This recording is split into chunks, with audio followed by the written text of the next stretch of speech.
Hello everyone friends, मैं पूजन जोशी। और आज हम बात करते हैं सेक्शन 3 की डोमेस्टिक वायलेंस एक्ट की, सॉरी चैप्टर 3 की डोमेस्टिक वायलेंस एक्ट के जो चैप्टर 3 हमने जो बाकी रह गया था उसमें बताया गया पावर्स एंड ड्यूटीज। दोस्तों पावर्स एंड ड्यूटीज इसमें सेक्शन दी गई, पावर और ड्यूटीज उसका टाइटल है।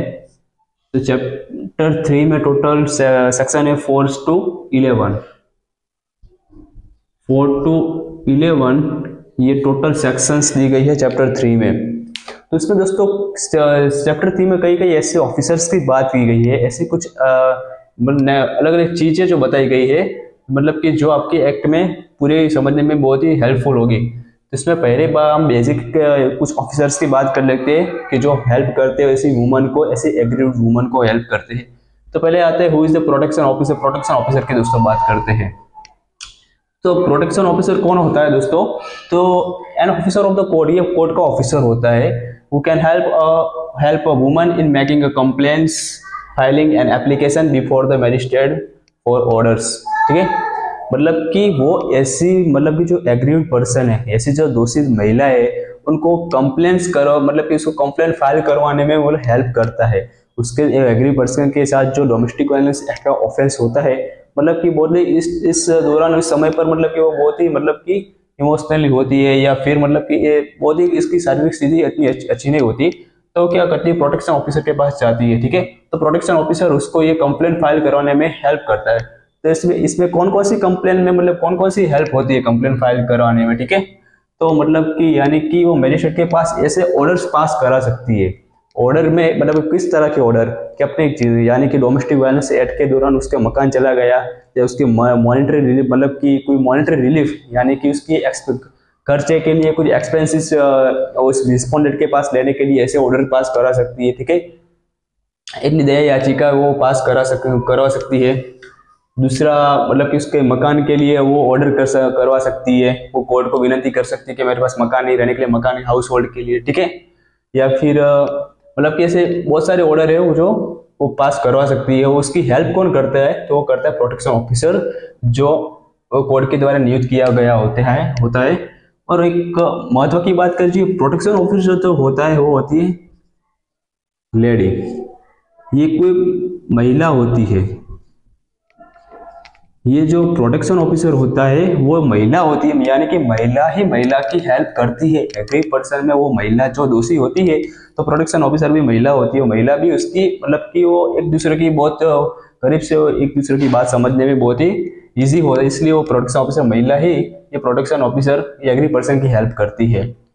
तो मतलब कि वो कंप्लेंट फाइल करवाने में वो प्रोटेक्शन ऑफिसर उस महिला की हेल्प करती है। ठीक है, जो विक्टिम है, एग्री पर्सन है, उसके ऑर्डर पास कराने में वो मतलब की हेल्प करती है। रिगार्डिंग सपोर्टिंग मेडिकल एड, वो मतलब कि मेडिकल एड सलाह देती है। ठीक है, उसको मतलब कि ऐसी कुछ क्षति पहुंची है जो उसको मेडिकल तौर पर उसको सलाह देती, सलाह सूचन करती है।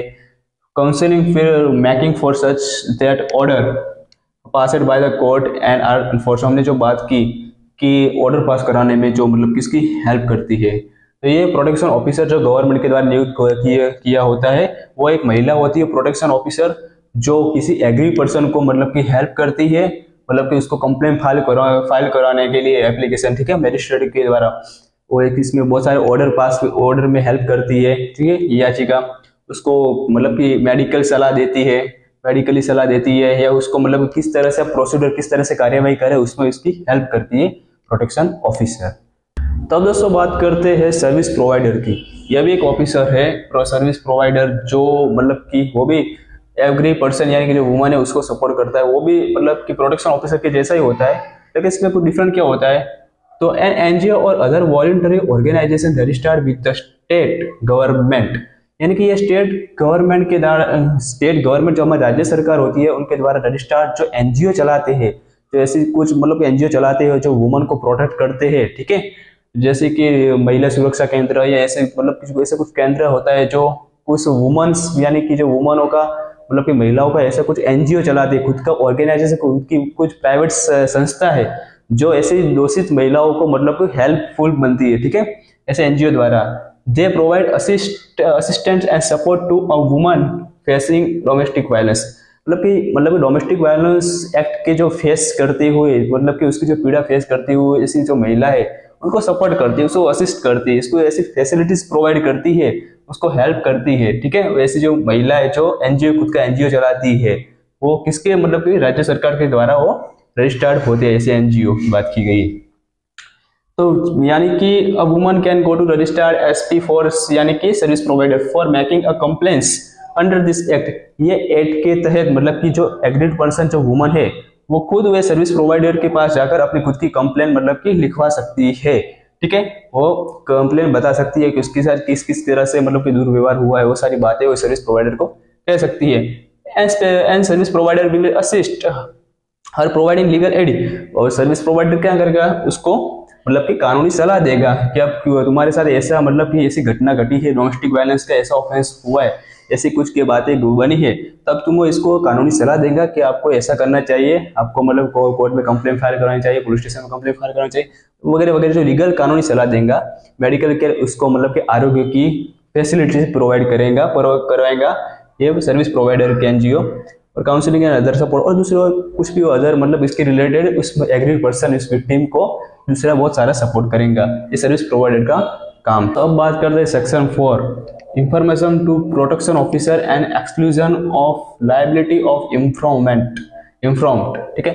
यानी मतलब कोई भी व्यक्ति को कोई भी यानी पर्सन यानी किसी भी व्यक्ति, कोई भी व्यक्ति को लगता है कि ये डोमेस्टिक वायलेंस एक्ट होने की संभावना है या फिर हुआ है, तो इस तरह की माहिती वो प्रोटेक्शन ऑफिसर को दे सकता है, पुलिस ऑफिसर को दे सकता है या मजिस्ट्रेट को दे सकता है, ठीक है। क्या किसी अदर कोई पर्सन है, इसको लगता है कि सामने वाले मकान में कोई डोमेस्टिक वायलेंस एक्ट यानी कि मारपीट हो रही है, किसी महिला पर हो रही है, तो इस तरह की माहिती मतलब कि वो प्रोटेक्शन ऑफिसर पुलिस ऑफिसर में जाकर पुलिस स्टेशन में जाके दे सकते हैं या डायरेक्टली मजिस्ट्रेट को भी दे सकता है, ठीक है।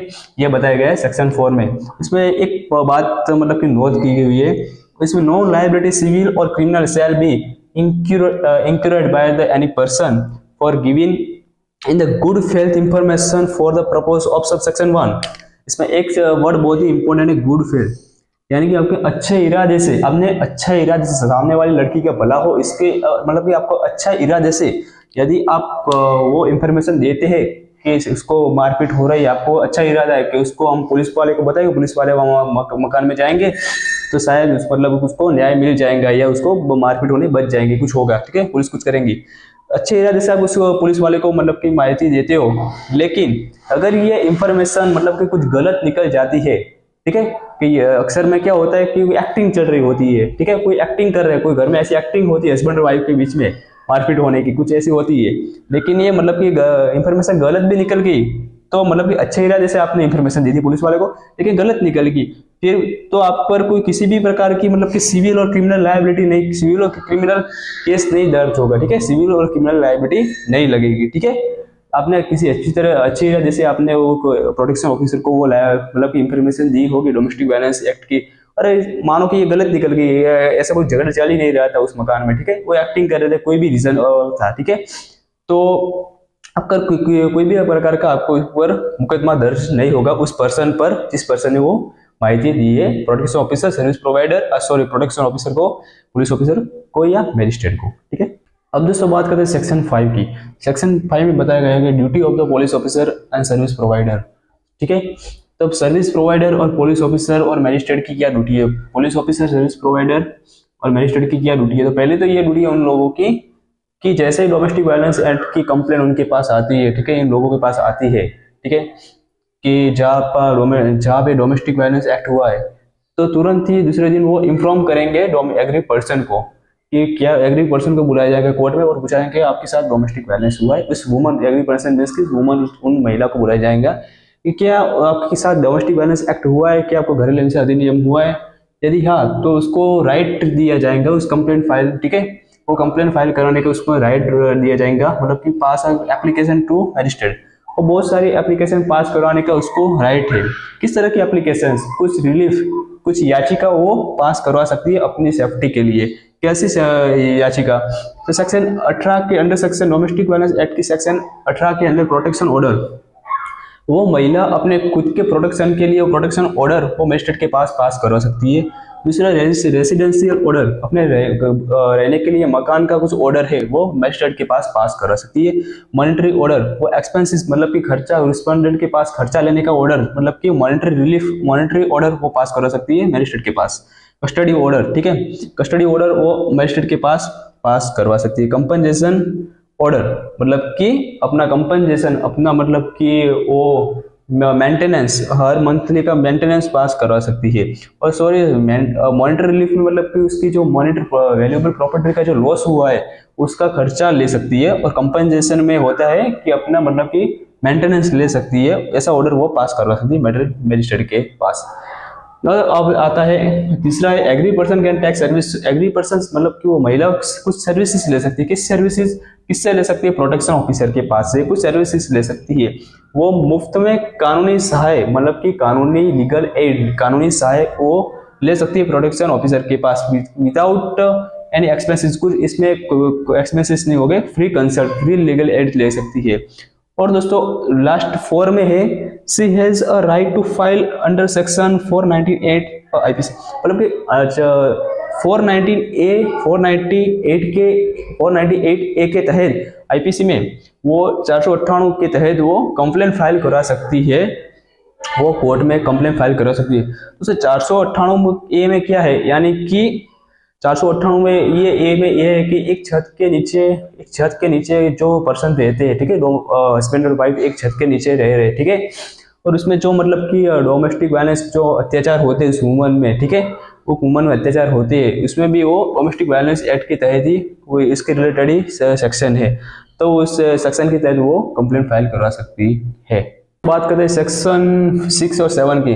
सेक्शन 6 में duty of the shelter home, section 7 में duty of the medical facility. तो दोस्तों जो प्रोटेक्शन ऑफिसर होता है सेक्शन 6 में बात करते हैं प्रोटेक्शन ऑफिसर एग्री पर्सन के बिहाफ में, एग्री पर्सन के लिए वो शेल्टर होम मतलब कि रहने के लिए मकान का रिक्वेस्ट कर सकता है कोर्ट को, ठीक है, वो ऑर्डर पास करा सकता है।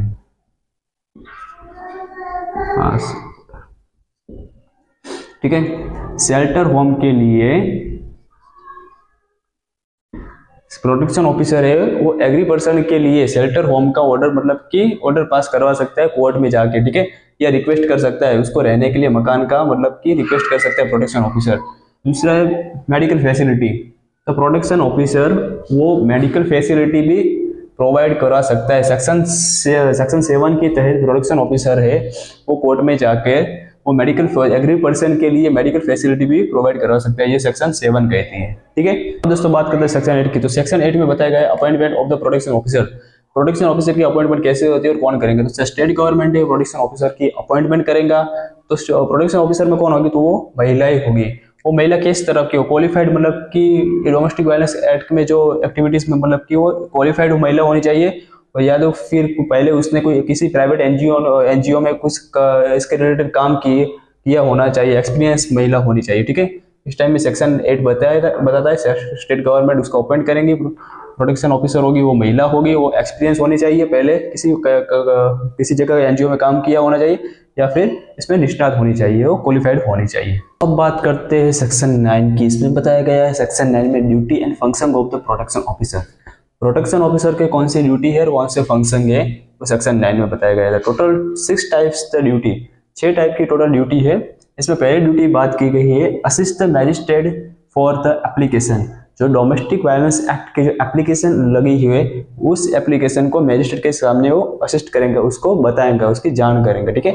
She must help for the disposal application, ठीक है। सी यानी कि प्रोटेक्शन ऑफिसर कौन होगा? प्रोटेक्शन ऑफिसर वो लेडी होगी। प्रोटेक्शन ऑफिसर एज यानी कि वो लेडी होगी, वो हेल्प करेंगी, वो सारी जो रिलीफ की एप्लीकेशन वो मैजिस्ट्रेट के पास है, ऑर्डर है, उसको डिस्पोजल करवाने के लिए वो हेल्प करेंगे।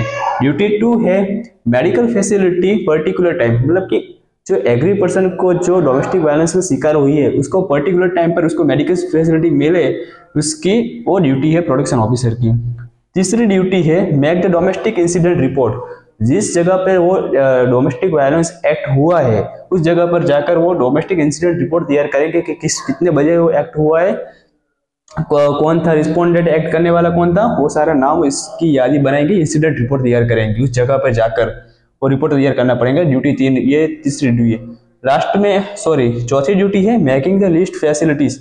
उसकी जो एग्रीड पर्सन की जो फैसिलिटी है उनकी जो वो सारी लिस्ट बनाएगी, यानी कि कौन सी फैसिलिटी एग्री पर्सन को मिलनी चाहिए, मेडिकल फैसिलिटी, फाइनेंशियल फैसिलिटी और मुफ्त में कानूनी सहायता मिलनी चाहिए, वो सारी फैसिलिटी की वो लिस्ट बनाएंगे।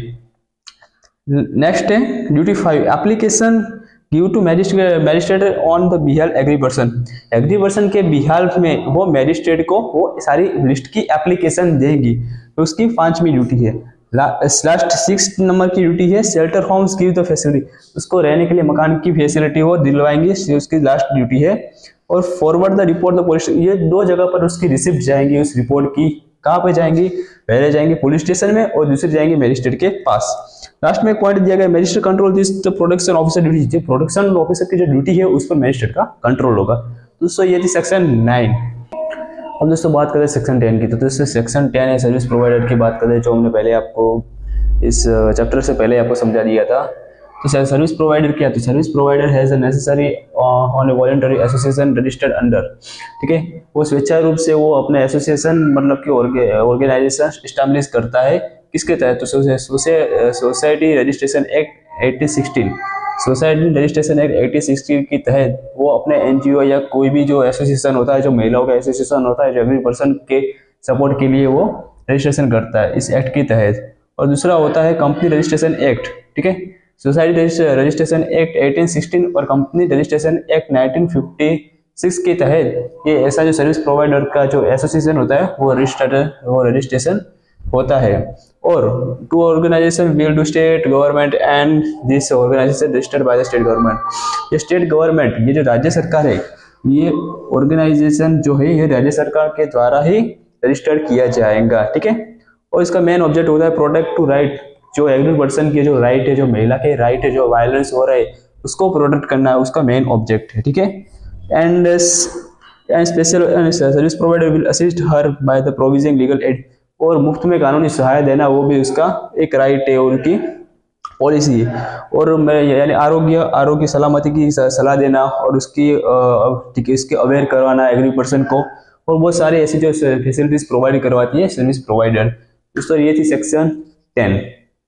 इस चैप्टर की लास्ट सेक्शन दोस्तों सेक्शन 11। सेक्शन 11 बात करती है गवर्नमेंट की, गवर्नमेंट की कौन सी लायबिलिटी है, कौन सी ड्यूटी है जो पब्लिक डोमेस्टिक वायलेंस एक्ट के तहत, ठीक है।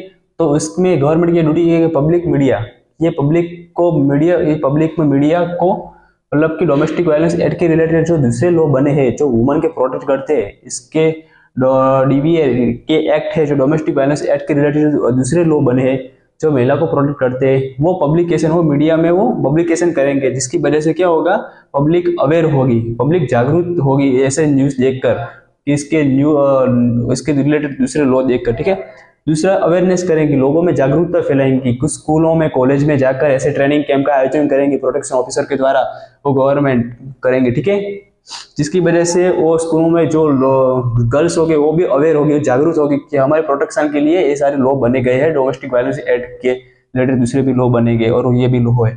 मिनिस्ट्री डिपार्टमेंट वो सारी जागरूकता फैलाने का काम करेंगे, ऐसे ट्रेनिंग कैंप का आयोजन करेगा, ये गवर्नमेंट है, उसकी लायबिलिटी है इस सेक्शन 11 के तहत अवेयरनेस फैलाने के, ठीक है। तो दोस्तों ये थी चैप्टर 3 हमारे क्लियर हो गए। आगे के वीडियो में बात करेंगे चैप्टर 4। आई होप कि आपको वीडियो अच्छा लगा होगा। फिर भी कोई भी इस चैप्टर 3 के रिलेटेड कोई भी आपको डाउट हो तो आप मुझे प्लीज कमेंट सेक्शन में बता सकते हैं। Thank you so much friend.